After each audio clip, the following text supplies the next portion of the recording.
Well, after more than a year and 8 different Oscar top 10 videos all about my favorite acting Academy Award wins, it's time to start a new series looking at the most painful, the most egregious Oscar nomination snubs in the acting categories throughout the decades. Who should have been nominated at the Academy Awards for a stellar performance but then wasn't? In this video, we're talking my picks for the 10 best performances from 2010 all the way to 2022. Performances that should have been recognized by the Academy. Are you ready? Here we go. Number 10, Julie Delpy, Before Midnight. If we're meeting for the first time today on a train, would you find me attractive? Of course. No, but really, right now, as I am, would you start talking to me? Would you ask me to get off the train with you? So I'm a huge fan of the Before trilogy by Richard Linklater, and I'm happy that the films have gotten some adapted screenplay nominations. Both Before Sunset and Before Midnight got in there. But I also believe the film should have some acting nominations as well. I was really excited for Julie Delpy when she got that Golden Globe nomination for Before Midnight.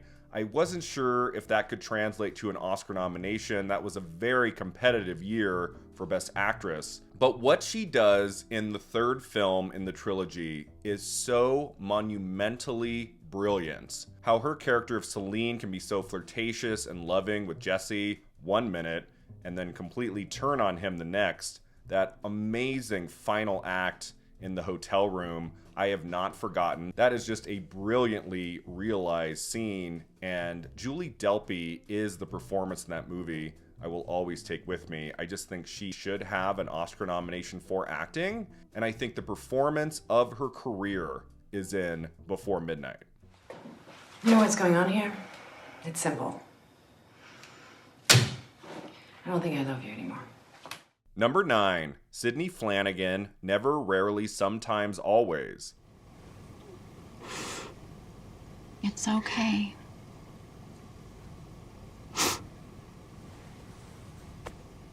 What a haunting performance this is. A really small film that was never going to factor into the Academy Awards. It's just tough, right? When you have a little indie film about abortion, but you look at what Flanigan does in this movie. It's so raw, it's so real. She has this moment where she just starts crying that I've never been able to forget. It's a very lived-in performance that does not feel like acting, and her performance just washes over you in a way that sticks with you for a long time. Never, Rarely, Sometimes, Always is not an easy watch, but it was one of my favorite films of 2020, and for months I was saying, this woman needs to get in at the Oscars for just a spectacular performance. If you've never seen this movie, do yourself a favor and check it out. Sidney Flanigan is extraordinary in it.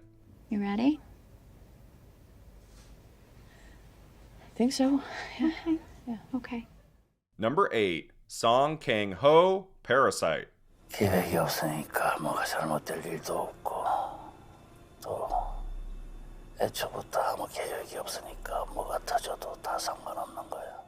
I still find it strange 3 years later how Parasite did so well at the end of the award season in 2020, and yet nobody from that movie got acting nominations at the Oscars. Even though it won Best Ensemble at SAG, you think there could have been somebody in this amazing cast to have gotten like a supporting actor or supporting actress nomination. Sometimes when you have movies like Parasite that has so many great performances in it, it's hard to single out one performer, but I do feel like somebody from the cast should have gotten in. And for me, that actor is Song Kang-ho, who is giving delicious work in this. So many layers to his character. I love all the scenes where he's not saying anything, he's just listening. You can tell what he's thinking by the expression on his face. He's an actor who's been doing terrific work in so many films, other projects by Bong Joon-ho, and his performance in Parasite should have gotten in at the Oscars. 우리 아줌마네요? 아이고 맞구나 이거 어떡하지 이거 응? 나 이분 얼굴이 긴가민가 해가지고요. Number 7, Ann Dowd, Mass. What are we doing? You say you want to heal. We all do. Is this how? So my favorite film of 2021 is Mass, and I would have given all 4 of those actors Oscar nominations. They're all extraordinary. I'm kind of leaning toward Dowd because she did get that BAFTA nomination, and I feel like she had a slim path to a potential Oscar nomination. It really hurts my soul that Mass didn't get in anywhere at the Oscars. This is a film that should have gotten into Best Picture, Best Screenplay, and at least one acting category, if not more. And Dowd is one of those actors who's been doing great work for years in a variety of projects in film and TV. I think she was worthy of an Oscar nomination for Compliance. And then in Mass, she's giving maybe her best performance I've ever seen. Just so understated, so sad and empathetic. It's just an exceptional showcase of 4 great performances, but Dowd in Mass is just quite simply phenomenal. I love her work in this film. She should have an Oscar nomination, and she should have been nominated for Mass. How can you say We're that? not denying what he did or who he became. Number 6, Albert Brooks, Drive. I used to produce movies in the 80s. Kind of like action films, sexy stuff. One critic called them European. I thought they were shit. I am a huge Albert Brooks fan. One of my favorite films is Defending Your Life. I watch that movie probably once a year. Lost in America is great. I love Mother and The Muse. He's such a brilliant writer-director, but he's also a great actor. He did get an acting Oscar nomination in the 80s for his wonderful performance in Broadcast News, but I do think he was also deserving of an acting nomination for a dramatic film, a dramatic performance in Drive from 2011, playing a villainous character. When we think of Albert Brooks, we usually think of comedy, right? Making us laugh. He's not making us laugh in Drive. He is brutal, intimidating, a force to be reckoned with. His going toe-to-toe with Ryan Gosling is really fun to watch, and he's got a handful of scenes in Drive that I have never forgotten. That scene where he stabs the guy to death. He's so unpredictable, you don't really know what he's going to do next. And it was just a really daring and creative choice to hire someone like Albert Brooks for that role. They could have gone to just some standard kind of villain actor, but Brooks manages to bring out the sadistic quality to the character that is riveting and effective. And unlike the people I've mentioned so far, I think Brooks got pretty close to an Oscar nomination that year. I just don't think the Academy responded well to Drive. It only got 1 Oscar nomination in sound effects editing. I think if they had liked Drive more, Brooks would have gotten in, because supporting actor that year was not very competitive. Brooks won a ton of critics' prizes. I know he won Best Supporting Actor from the Los Angeles Film Critics, and he got a Golden Globe nomination. I bet he was in 6th or 7th place. He got close. But in the history books, Albert Brooks should have gotten a 2nd acting Oscar nomination for his exquisite villainous performance in Drive.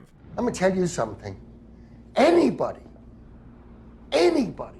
finds out you stole from the family, we're both dead.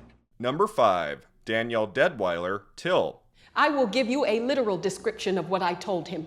How coming down here, he would have to adapt himself to a different way of life.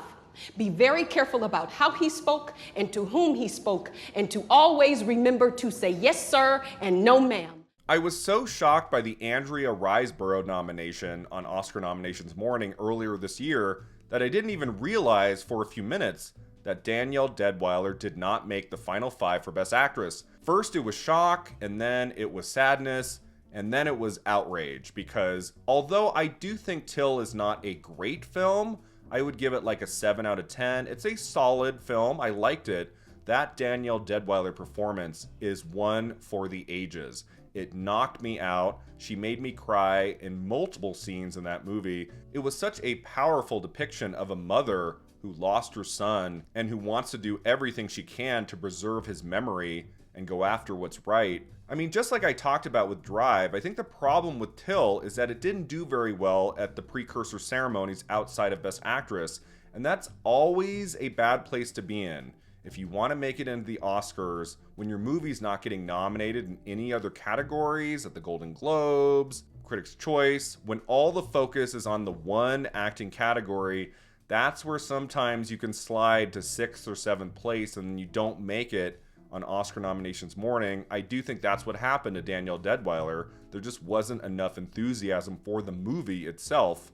If Till had gotten into Best Picture, a screenplay category, then I think for sure she gets in, but I think it's just wrong. I think she should have gotten in there. I think she should have replaced Ana de Armas for Blonde. Her slot should have gone absolutely to Danielle Deadwyler for Till. It's not a bad thing for him to know where he come from. Well, Chicago is all he needs to know. I don't want him seeing himself the way those people are seen down there. Number 4, Lupita Nyong'o, Us. There was a girl, and the girl had a shadow. I know the Academy hates horror films. I mean, they didn't always. There was a time in the early 90s where back-to-back they awarded Oscars for Misery and The Silence of the Lambs. I mean, at this point in 2023, I would just love to see a great performance in a horror film get an Oscar nomination. It doesn't have to win. Just get the nomination and I'll be thrilled. It doesn't happen always. It doesn't happen every year, but sometimes we get a great landmark performance in a horror film that should be recognized at the precursor ceremonies and at the Oscars. And for me, one of the horror film performances of the last decade that should have gotten in at the Academy Awards was Lupita Nyong'o's amazing performance in Jordan Peele's Us. Lupita Nyong'o is such a talented performer. I'm happy she has that Best Supporting Actress Oscar win for 12 Years a Slave. So well deserved. One of the best acting Oscar wins of the last decade for sure. But I do think she deserved a Best Actress nomination a few years later for Us. Her dual performance in that, the way she makes us believe two completely polar opposite personalities to this character, is so effective. It's so well done, and it's a very daring kind of performance. It could have gone off the rails and not have worked at all. She had to really go for it to show the dark side to that character, and it's so creepy. I love every moment of her in that movie, and I know it came out at the beginning of the year in March, but Jordan Peele's first feature, Get Out, made it into the Academy Awards, and that's a horror film, and that came out in February. That film, I think, just had a power to it that could not be denied. I would say that's the most recent example that's similar to Silence of the Lambs, a horror film, a thriller that somehow jumped that tall fence and got in at the Academy Awards. And even though Us didn't do quite as well from the critics or with box office, it is a really great movie that I still think about 4 years later. It's got so many dazzling, weird images and tells a really unique story. And the performances all around are great, but Lupita Nyong'o is really firing on all cylinders in that. And I would have loved to have seen her get a nomination at the Oscars. That would have been one of the all-timer Oscar nominations of the last 10 years, I believe. Even though it's a horror film, even though it has a supernatural bent to it, Us should be an Academy Award nominee for Lupita Nyong'o. I never stop thinking about you. Number 3, Amy Adams, Arrival. It's a good story. Thanks. It's not true. But it proves my point. So if you ever want an easy way to upset people, remind them that Amy Adams did not get a Best Actress Oscar nomination for Arrival. Like, this is one that people get really, really, really upset about. Like, what happened there? Amy Adams kept getting Oscar nominations left and right for many years, from Junebug to Dowd, to The Fighter, to The Master, to American Hustle. And then in 2016, she does great work in 2 films, both Arrival and Nocturnal Animals. They come out in the fall. Both films get lots of nominations at the precursor ceremonies, and Amy Adams does not miss anywhere for her turn in Arrival. She gets in at the Golden Globes, at Critics' Choice, at SAG, and at BAFTA. This seemed like a sure thing. Like, there was no way she was missing an Oscar nominations morning. And then what was so weird about it was that Arrival gets into Best Picture, Best Director. It's Denis Villeneuve's only director nomination to date, and it gets into a lot of the technical categories. It gets into Best Adapted Screenplay, but then they snub Amy Adams for Best Actress. That has never sat well with me. Like, I don't necessarily need Amy Adams to have like 7, 8, 9 nominations on her resume, but one of those nominations should be for Arrival. It might be her finest performance. It's such an emotional powerhouse. She is doing lovely work all through that film, and especially since she did great work in Nocturnal Animals that same season too, it just feels really strange to me that they would have snubbed her. I admire all 5 of the nominees who got in. I know a lot of people hate on that Meryl Streep performance in Florence Foster Jenkins. I like it more than others. I don't think it needed to get in at the Oscars. I think if one has to go in that category, I think we take out Streep for Adams. But boy, I bet Adams was so close. I bet she was in 6th place, and it was probably a matter of like maybe a few hundred votes. I mean, we'll never know. But considering all the precursor ceremonies she got nominated for, and the fact that Arrival got into Best Picture and Best Director at the Oscars, you have to admit she got really close to a Best Actress nomination, and that's kind of what makes it so painful. Amy Adams, I adore her. My Elusive Oscar video about her career is still my best performing video on YouTube, and I would love for her to win an Oscar one day. I don't think she ever was going to win an Oscar for Arrival, but she should have gotten that nomination for sure. Now that's a proper introduction. Number 2, Jake Gyllenhaal, Nightcrawler. Now, when I say that I want these things, I mean that I want them, and I don't want to have to ask again. Okay, something even more painful for me than the Amy Adams snub for Arrival is the Jake Gyllenhaal snub for Nightcrawler. That to me is one of the most extraordinary performances in a movie in the 2010s, and the fact that it's not in the history books as an Oscar-nominated performance is baffling to me. It's insane to me. Like, it's a very impressive physical transformation, but it's also an amazing emotional transformation too. It's unlike any other character Gyllenhaal has played. It's such a dark and eerie and confident character who completely mesmerizes you every step of the way. I love Nightcrawler more than some. I know some people didn't like it that much. I thought it was one of the best films of 2014, and I've watched it a few times since, and it's so great. I think the Rene Russo performance should have gotten into Best Supporting Actress, and especially Gyllenhaal for Best Actor. It just does not sit well with me that he did not get that nomination. It's just weird. Like, what's going on there, Academy? What happened there? So I think what happened was kind of like what I talked about with Drive. I don't think the Academy members really responded to Nightcrawler, since it only got in for Best Original Screenplay and nothing else. Like, if the film could have gotten into Best Picture, if it could have gotten like a director nomination, or even at least a couple technical nominations, I think cinematography was on the table, film editing, but it just got in for screenplay.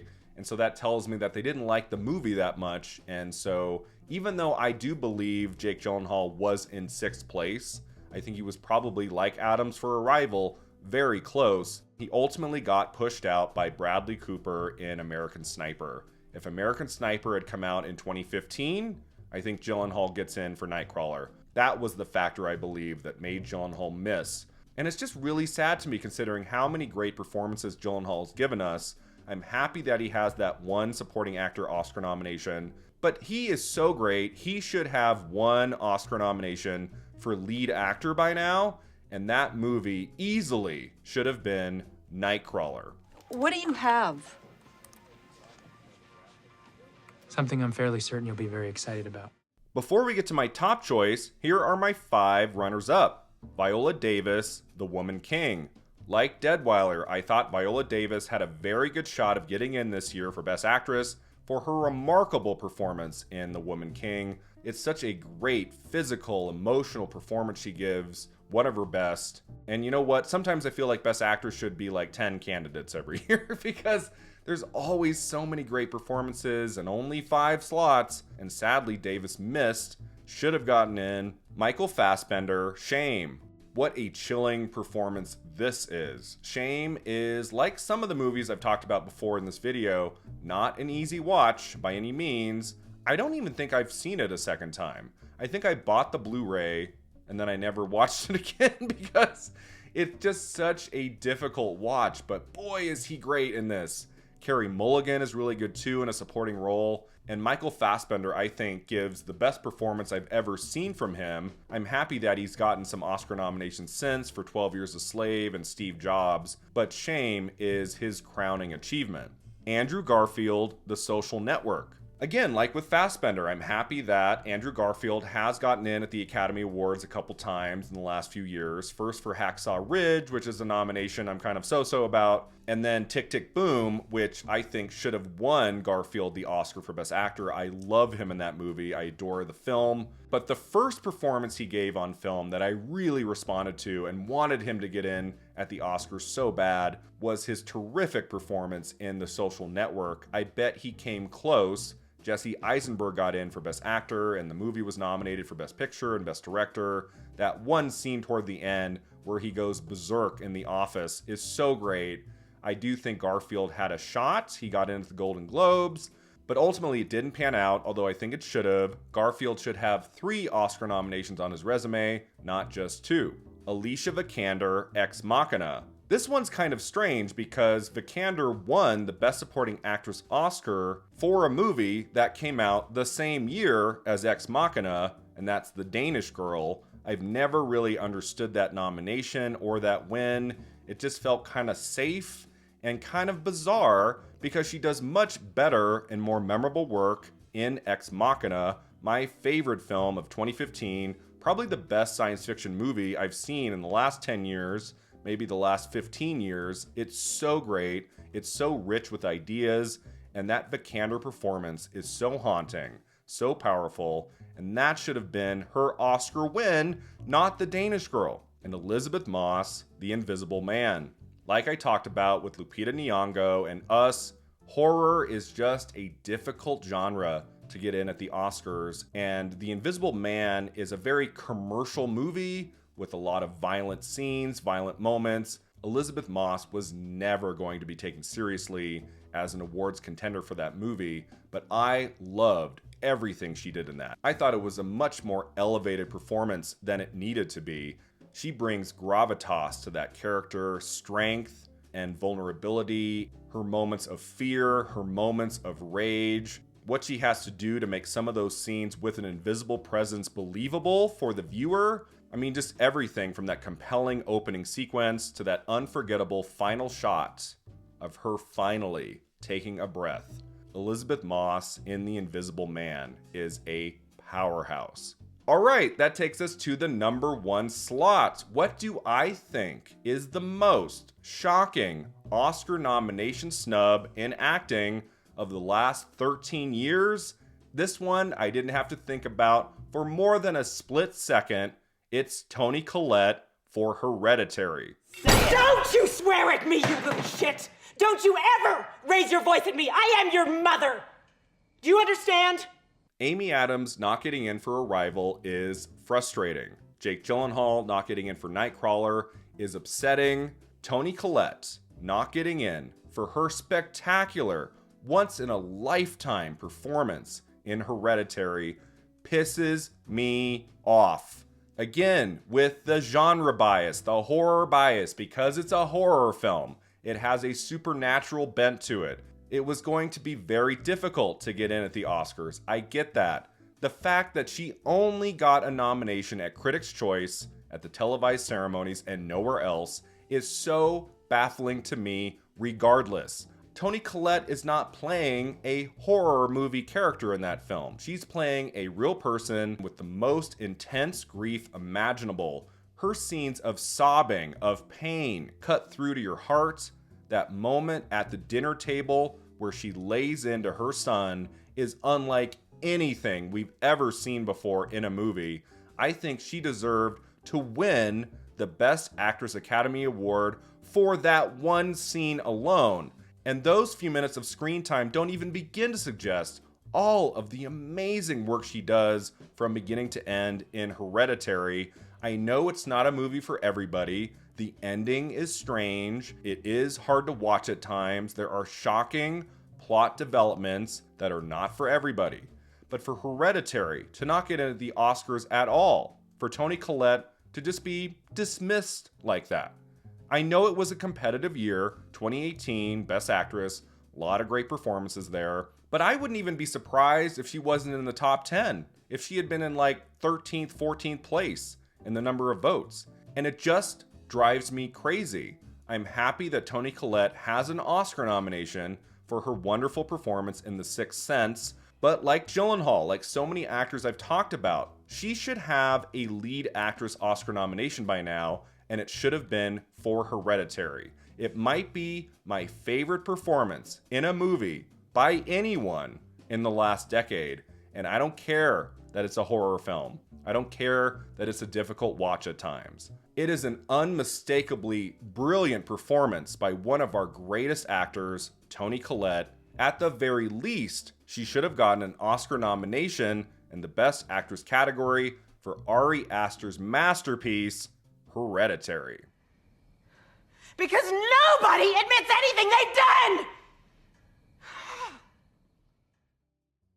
Thanks so much for watching. If you enjoyed this video, don't forget to like and subscribe. And let me know in the comments below, what are some performances you love from the last 13 years that should have been Oscar nominated? Is there anything I left off the list? We'll see you next time.